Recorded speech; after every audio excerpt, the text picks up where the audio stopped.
We recently made a film about ancient war dogs, or more precisely, Canis pugnaxes, in which we investigated whether these dogs really existed and what the Romans used them for. Then we received several messages from you asking if it was really true that the Spaniards, also known as conquistadors, who conquered many parts of Central and South America, used fighting dogs against the Native American tribes living in these territories. In this video, we explore this not-so-heartening, very sad topic and try to find answers to the most important questions: who used these dogs and against whom, and how exactly, and what dogs were used for these terrible purposes. At the end of the video, we will also talk about a topic which is surrounded with silence in our days, namely that even the young American state used dogs in large numbers in the fight against the Seminoles in the early 19th century. Perhaps it is worth starting with the fact that in late medieval European history there were some examples of limited use of dogs on battlefields, but these were very rare, which had the same reason as the limited use of Canis pugnaxes in ancient times, namely, that dogs had virtually no chance against contemporary armors and the battle lines used at that time. Nevertheless, there are resources for the use of large mastiffs. In the wars against the Moors, King Henry VIII of England in some of his military operations, and in an English campaign against the Irish in 1599. Contrary to this, with the operation of conquistadors and their use of their fighting dogs against the native people, a surprising number of sources have, which are very detailed, partly because they reveal such an overly cruel and brutal methods that have caused consternation even among some of their contemporaries, very often, even in Catholic church circles. The first mention of the use of fighting dogs is related to Columba's second voyage, when he deployed 20 large dogs in the battle near Vega Real against the local indigenous people in Jamaica. A picture of this battle has also been preserved. Rather detailed descriptions of Gonzalo Pizarro's invasion of Peru in 1541 have also been preserved, where, if these sources are to be believed, the Pizarros took hundreds of fighting dogs with them and deployed them on the battlefield. The most detailed, almost analytical source survived from the early 1600s, when Antonia de Herrera Tordesillas even put on paper where these dogs were located in the Spanish battle line order. Before we go into detail, we must answer the question of why, unlike ancient Rome and the battlefields of Europe, was the use of fighting dogs against Native Americans so effective. The effective, of course, is in giant quotation marks.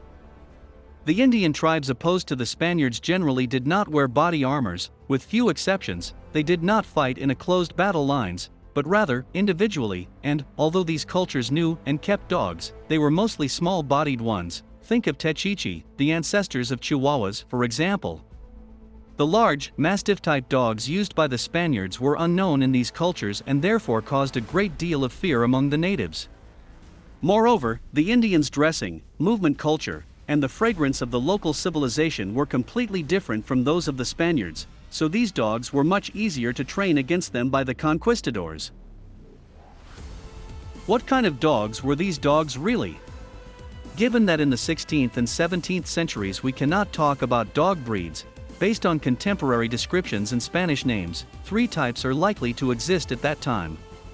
Many words are written about large, mastiff-type dogs, many, about the more mobile type, perhaps can be considered the ancestor of the Alanos, and a greyhound type is also mentioned, who, according to the sources, were kept separately by the Spaniards.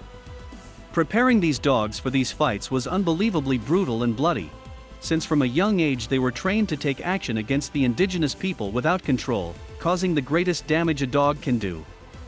According to several sources, this involved the occasional feeding of these dogs with human flesh, their use in executions and penalty expeditions, but the Spaniards also began the extremely cruel practice of la monteria, infernal, hellish hunting, or dog watching in English, when dogs were released to attack and kill chieftains or other important local persons.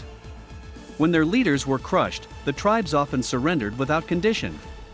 One of the most notorious and cruel cases occurred in 1513, when those 50 Native American people were torn apart by dogs, who attempted to revolt under the leadership of a boss named Torcha. According to the descriptions of the aforementioned Tordesillas, on the battlefield, the Spaniards led the dogs up on a leash in front of the middle of the battle line and released them at the same time, when the cavalry advancing from the left and right wings. During their training, the dogs were trained to attack the throats and stomachs of human opponents, The more depreciated dogs were equipped with barbed collars and light armors effective against arrows. It is conceivable how the coordinated attack of two types of animals previously unknown to the natives, large dogs and horses, could have caused fear and shock for the Indian warriors opposed to the Spaniards.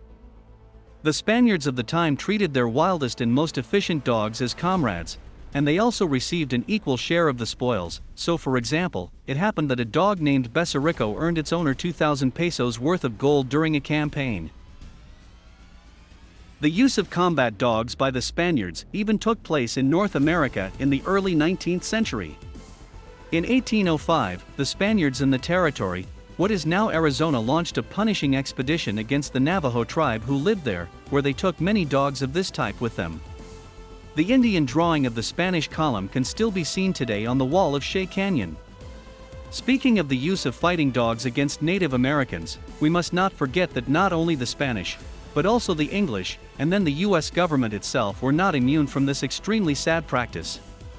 In 1755, during the English-French colonial war, Benjamin Franklin, one of the authors of the American Declaration of Independence, proposed to a military commander the mass use of dogs against the Indians, which he simply called the Spanish method in his letter. Even in 1839, the US Department of Defense urged the mass use of dogs by American troops fighting Seminoles against the native people. At the end of this brief summary, it is important to note that the dogs used for these extremely cruel purposes, from the late medieval Spanish monarchy to modern-age American culture, were not born to bite people's throats and eviscerate human opponents. In all cases, these dogs were trained to do so by humans, whether they lived and acted in the Spanish absolute monarchy or in the so-called enlightened American democracy.